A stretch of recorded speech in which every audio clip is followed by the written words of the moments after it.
Bismillah. Baik. Ustaz, apakah wanita yang sedang haid atau berhalangan boleh masuk masjid ikut ta'lim atau belajar Al-Quran di masjid, dan apakah boleh memegang mushafnya dan membacanya? Baik. Ada dua persoalan di sini. Persoalan pertama tentang perempuan yang tengah haid masuk ke dalam masjid. Persoalan kedua, seorang perempuan yang tengah haid belajar Al-Quran. Ini dua hal yang terpisah. Baik, mari kita lihat dulu bahwa di masa Nabi SAW, perempuan-perempuan yang tengah dalam keadaan masa haidnya diminta oleh Nabi SAW untuk tidak mendekati masjid. Diminta untuk tidak mendekati masjid. Baik ya. Kenapa? Karena jelas keadaan dirinya belum dalam keadaan suci. Hanya oleh para ulama fikih dilihat apa ini teksnya, ya begitu diikuti. Jadi tidak banyak penafsiran-penafsiran. Sekalipun dalam beberapa hal suka menafsirkan juga gitu kan. Dalam beberapa hal. Baik. Misal saya beri contoh. Ya, Nabi menyampaikan nanti akan banyak datang orang-orang ke Mekah kan, dalam menunaikan haji, ada yang penunggang kuda, ada yang naik unta, ada yang jalan kaki. Dalam konteks seperti ini mereka nggak bisa dengan tekstual. Sebab bagaimana antum misalnya dari Indonesia mau datang ke Saudi sana mau haji pakai kuda, susah gitu kan. Mau naik unta, untanya juga transfer dulu dari sana ke sini ya. Baik, mau jalan kaki kapan nyampenya ya? Sampai kiamat kurang 2 hari belum tentu nyampe gitu kan. Baik. Karena itu ditafsirkan, oh ini maksudnya kendaraan yang cepat, kendaraan yang nyaman, bisa lewat jalur udara, ya, bisa lewat jalur laut dan sebagainya. Baik, jadi dalam menafsirkan hadis itu ada dua cara. Ada yang memang teksnya sudah jelas, nggak perlu ditafsirkan. Kalau teksnya sudah jelas, maka tidak perlu kita menafsirkan ulang, sehingga dengan itu bisa berpotensi menyalahi isinya. Ada yang kedua, yang dipahami konteksnya. Jadi yang dimaksud bukan kalimatnya, tapi makna di balik kalimat itu. Yang pertama disebut dengan al-fahmul lafzi, pemahaman kepada teksnya. Yang kedua al-fahmul ma'nawi. Misal, fahmul lafzi itu gampang ya, dalam beberapa hal. Dalam sholat kebanyakan. Dalam sholat itu nggak banyak tafsiran, jelas sekali. Jelas, ya. Kecuali nanti hikmahnya apa. Misal, kalimat takbir kan, diucapkan dengan menggunakan Allahu Akbar. Tangan diangkat, langsung letakkan. Jelas kalimatnya, faqulu Allahu Akbar. Katakan Allahu Akbar. Antum mau tafsirkan apa lagi? Oh, maksud Allahu Akbar itu Asmaul Husna. Boleh menyebut dengan nama selain itu. Itu tafsiran kreatif namanya. Ya, yang bisa merubah isinya. Ya, bisa merubah isinya. Karena itu ketika Anda menemukan kalimat seperti ini, tidak perlu ditafsirkan lagi. Yang kedua maknawi. Maknawi itu yang melihat ini maksudnya di kalimatnya atau di isinya. Kapan Nabi mengucapkan? Kemana arah ucapan ini? Nah, dan umumnya kalimat-kalimat hadis itu, ya sebagian besar menggunakan makna maknawi. Tidak lafzi dia, umumnya. Karena itu antum mesti belajar ilmu balaghah di sini untuk melihat maknanya kemana arahnya. Kalau maknawi seperti apa ditafsirkannya.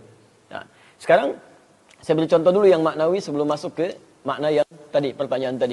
Misal, antum pernah dengar statement begini, sebaik-baiknya orang yang menunaikan sholat fardu itu di masjid, sedangkan sholat sunnah itu di rumah, gitu kan? Ya, Nabi menyampaikan sallallahu alaihi wasallam, gitu kan? Khair an-nawafil bima makna salat-salat sunnah terbaik itu ma kanat fi buyutikum, adalah yang ditunaikan di rumah-rumah kalian. Malam takunil faraid, ya, sepanjang bukan salat-salat fardu. Nah, kadang berhenti sampai di sini, enggak diteruskan. Ya, wa baiti huna, sedangkan rumahku di sini. Kalau kalimatnya antum baca dengan menggunakan tekstual saja, sebaik-baiknya salat sunnah itu di rumah. Alhamdulillah, kecuali salat fardu, sepanjang bukan salat fardu. Baik, maka Anda akan simpulkan setiap salat sunnah, sunnah Nabinya di rumah. Jelas ya? Nah, tapi Ibnu Hajar al-Asqalani melihat ini bukan lafzi, ini maknawi. Ada kalimat dan rumahku di sini, maka dicek rumahku di sini, rumah Nabi di mana? Telusuri. Oh, rumah Nabi itu di masjid. Dempet dengan masjid. Berarti diartikan kata beliau, idza kana baituhu qariban minal masjid. Jika rumahnya dekat dengan masjid. Dekat dengan masjid. Sebab rumah Nabi ada isyarat di situ, qarinah namanya dalam ilmu balaghah. Ada isyarat kalimat itu disandingkan dengan kedekatan rumah Nabi dengan masjid. Dan rumahku di sini. Kalau kalimat itu nggak ada, selesai masalahnya. Ya, berarti semua sholat sunnah bagusnya di rumah. Tapi ketika dilekatkan dengan kalimat tadi, ada isyarat dan rumahku di sini. Maksudnya cek rumah Anda sama nggak dengan rumah Nabi. Antara jaraknya ke masjid. Kalau rumah Anda misalnya, mohon maaf, ya dekat dengan masjid, maka yang terbaik tunaikan di rumah. Supaya tempat sujudnya lebih banyak. Tapi kalau rumah Anda jauh dari masjid, jangan maksa. Saya mau kajian subuh di sini misalnya kan, Masya Allah. Mau kajian subuh di sini, tiba-tiba sholat sunnah qobliyahnya di Bekasi ya, Masya Allah. Belum nyampe ke sininya kapan, belum jadwal pesawat dan sebagainya, nggak akan nyambung. Sama antum dari metro, mau kajian ke sini, ya ke kota Bandar Lampung misalnya, antum tinggal di metro, berapa lama dari metro ke sini? Qobliyah subuhnya di sana, nyampe sininya kapan? Begitu nyampe sini, ustaznya udah terbang gitu kan? Ya nggak akan nyambung. Nah ini yang disebut dengan ma'nawi. Sekarang, illat hukum bagi perempuan yang mau masuk ke masjid itu apa? Baik, ulama fikih mayoritas mengatakan ini illat hukumnya ada kondisi bukan nggak boleh masuk dirinya, tapi darah dikhawatirkan menetes ke tempat yang suci. Artinya apa? Kalau kemudian ada potensi-potensi atau keadaan-keadaan yang bisa menutup illat hukum itu, sebab hukum diterapkan itu, kemudian misalnya sekarang ada semacam pembalut untuk perempuan, bisa dipastikan itu terserap dengan baik, tidak menetes, kan? Dan memang terjamin baiknya, maka itu nggak ada masalah. Nah, itu pandangan para ulama yang melihat kepada hadis ma'nawi. Adapun yang lafzi, dia tetap dengan kehati-hatiannya. Hati-hati, takut dikhawatirkan ada yang menetes atau tembus dan sebagainya. Karena itulah sebagian mengambil jalan tengah. Kalau memang perempuan merasa aman dengan keadaannya, silahkan nggak ada masalah dia masuk. Hanya dia tidak diperkenankan menunaikan amalan-amalan fardunya yang diwajibkan pada saat dia suci. Misal sholat, dia nggak perlu sholat. Jadi ketika dia masuk masjid misalnya, tidak perlu sholat sunat tahiyatul masjid. Dia tinggal duduk saja. Ya. Kemudian amalan-amalan selanjutnya yang saya teruskan pada jawaban kedua, membaca Quran misalnya. Ya. Baca Quran tidak diperkenankan. Bahkan di situ Imam An-Nawawi menyebutkan ijma' di situ. Dalam kitab At-Tibyan fi Adab Hamalatil Quran, jelas beliau menyampaikan di halaman 39 paragraf yang kedua, posisi paling kanan, di pertengahan, kan? Beliau menyampaikan, laqad ajma'al ulama, bahwa para ulama telah berijma' ala anna al-haidha, bahwa seorang perempuan yang haid itu, awas hati-hati, dia terlarang ya, untuk membacakan Al-Quran dalam keadaan dirinya ghairu tahir, ya, belum suci. Tapi, awas, untuk sekedar memegang mushaf dia boleh. Jadi kalau memegang mushaf gak ada masalah. Ya, yang tidak dibenarkan itu adalah ketika membacakannya. Karena yang disebut Quran itu bacaannya. Kalau tulisannya itu disebut dengan mushaf, dihimpun di satu jilid yang sama, disebut dengan mushaf. Jadi kalau megang nggak ada masalah. Yang jadi persoalan ketika dia bacakan. Ya. Kalau menyimak nggak ada masalah. Misal yang lain baca dia menyimak, kemudian atau dia lihat terjemahannya, atau misalnya tajwidnya ketika dibacakan dia mendengar, kemudian dia praktekkan melalui bacaan yang lain, itu nggak ada masalah selain Quran, nggak ada persoalan di sini. Tapi kalau menyengaja baca Al-Quran, kata Imam An-Nawawi, itu ijma' di situ tidak diperkenankan untuk menghormati kesucian Al-Quran. Karena ketika bacaannya dibacakan, itu ayat suci, sedangkan dirinya belum dalam keadaan suci. Jelas sampai sini ya? Tapi kalau megang nggak ada masalah. Saya perhatikan beberapa perempuan tuh agak unik gitu ya. Kemudian mau pegang mushaf, sedang haid pakai sapu tangan gitu kan. Ngapain antum gunakan itu? Yang paling aneh, yang kirinya nggak pakai, yang kanannya pakai. Ya? Begitu dibuka, dalamnya pakai sapu tangan begini. Antum merepotkan diri sendiri gitu kan. Kalau megang nggak ada masalah di situ. Yang keliru itu ketika dibacakan, ya, menyengaja membaca. Kalau mendengar tidak ada persoalan, ya, tidak ada persoalan. Dan betapa beruntungnya seorang perempuan yang dalam keadaan demikian, masya Allah, ya, ada perempuan suci nggak mau baca Al-Quran, nggak mau ikut ta'lim, ada yang sedang haid masih mau belajar gitu kan. Itu menunjukkan keimanannya cukup baik dalam sisi Allah Subhanahu Wa Taala. Karena itu jaga kalau anda sudah dalam keadaan demikian, karena tidak mudah mendapatkan nikmat keimanan seperti itu.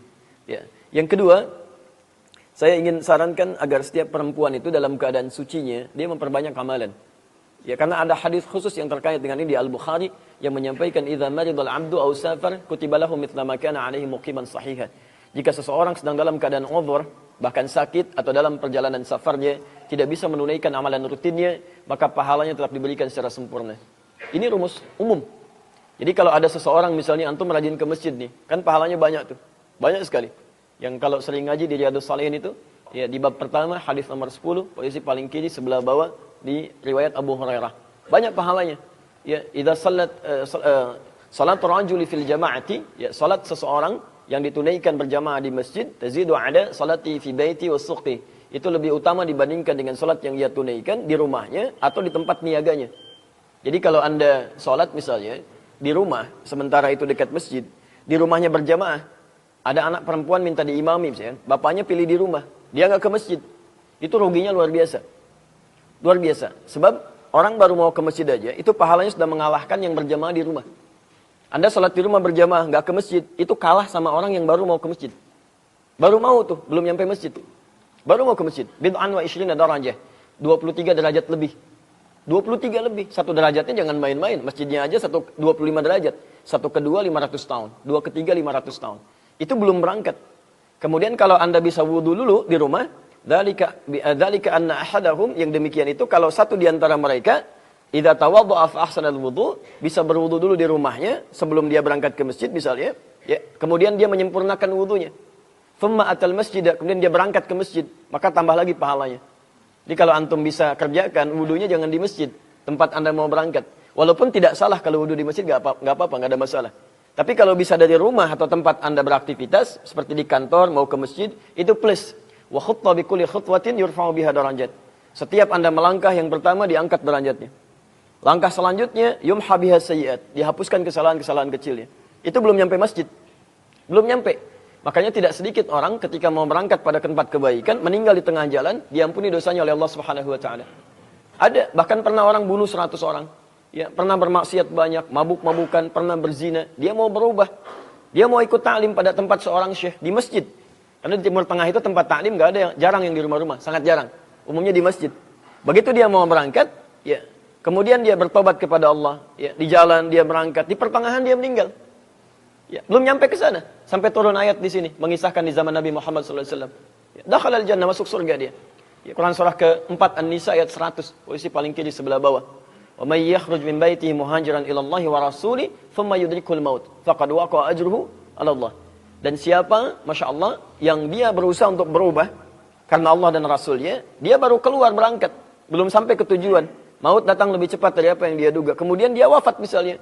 Faqad waqa'a ajruhu 'ala Allah. Pahalanya dituliskan oleh Allah Subhanahu wa taala sempurna. Sempurna, ya. Maka teman-teman sekalian, Anda bisa bayangkan kalau ada seseorang baru di jalan saja pahala dapat. Masuk masjid, wa idza dakhala al-masjid, apabila telah masuk ke dalam masjid, ini yang paling menarik. Ini yang paling menarik. Kutibat alaihi ma kana fis shalah. Kutibat alaihi ma kana fis shalah. Maka dituliskan pahala salatnya sempurna, padahal belum salat. Dituliskan sampai dia masuk. Sampai ketika dia mengatakan Allahumma aftah li abwaaba rahmatik, ya Allah, mohon bukakan pintu-pintu rahmatmu. Wal malaikatu yaqulun, para malaikat langsung berkata, Allahumma arhamhu, ya Allah mohon rahmati orang ini. Allahumma ighfir lahu, ya Allah ampuni dosanya. Allahumma tub alaihi, ya Allah mohon terima taubatnya. Sampai dia salat, sampai dia ibadah di situ. Sepanjang malam yu'dhi au yuhdits. Sepanjang dia tidak merusak amalnya dengan perbuatan tercela atau sengaja membatalkan wudunya. Semua diberikan. Nah sekarang ada pria misalnya yang biasa ke masjid, qadarullah sakit. Ya, kakinya sakit. Gak bisa dipaksa ke masjid. Idza maridal abdu, berlaku hadis ini. Ketika dia gak bisa ke masjid, Masya Allah, dia sholat di rumahnya pun pahala semua itu karena sebelumnya sering ke masjid, konsisten ke masjid. Ya, Masya Allah, walaupun dia sholat di rumahnya, pahalanya dituliskan serupa dengan ke masjid. Apalagi perempuan yang dalam sucinya, dia sering menghafal Quran, dia baca Quran, dia tingkatkan amalan sunnah, dia rajin ikut ta'lim. Begitu dalam keadaan tidak sucinya, pahala-pahala itu dituliskan sekalipun dia tidak mengerjakannya. Jadi rugi kalau perempuan-perempuan dalam keadaan haidnya misalnya, maaf, ya walaupun dia mengerjakan amalan-amalan biasa, tapi saat sucinya tidak meninggalkan amalan-amalan sunnah, maka yang seperti ini banyak pahalanya. Tapi sangat rugi kalau perempuan dalam keadaan sucinya, maaf, ya tidak pernah meningkatkan amalan. Itu saat-saat masa haidnya, dia kehilangan banyak pahala. Dan masa-masa itu kan terbatas. Kalau sudah monopus, sudah segalanya kembali lagi ke seperti biasa. Ya, jadi manfaatkan dengan baik dan semoga Allah memuliakan Anda. Ya. Nah, yang jalan tengah kedua, kalau dia merasa khawatir tadi kayak tembus dan sebagainya, dia bisa ambil area luar. Tidak harus masuk ke dalam, gitu kan? Dia ambil area luar, kan? Yang kemudian dia bisa menyimak dengan baik dan seterusnya. Dan semoga Allah Subhanahu wa taala memberikan pahala yang lebih.